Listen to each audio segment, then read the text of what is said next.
Magandang araw, Aling Marie. May sardinas ka dyan? O, Claring!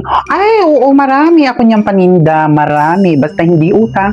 Marami at kompleto yan. Yes! Ito naman, Diyos ko. Uy, alam mo ba, kilala mo yung kapitbahay natin, yung maraming anak dyan sa tabi natin?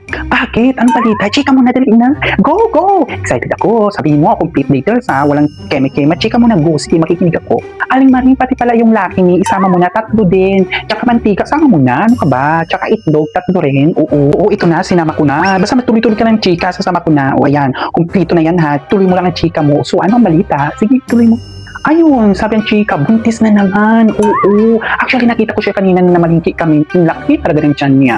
Confirm, buntis talaga siya. Oo. Sabi ko na hindi talaga ako nagkakamanhid dyan. Kasi nakita ko siya ng isang araw, lumubo yung tiyan. So, hindi mo talaga may tatago na buntis ka. Ayaw pa kasi aminin na buntis siya ng ibang lalaki. Oo. Sige na pala, Marie. Magluluto pa kasi ako kasi yung anak ko papasok niya siya. Oo. Bukas na ulit tayo ng chikahan, Maria. Sige, bye-bye. Aba, teka lang. Hoy, wait lang. Yung bayad ko. Tinaan mo lang na naman ako sa kwento eh, no? Tapos wala ka pang bayad.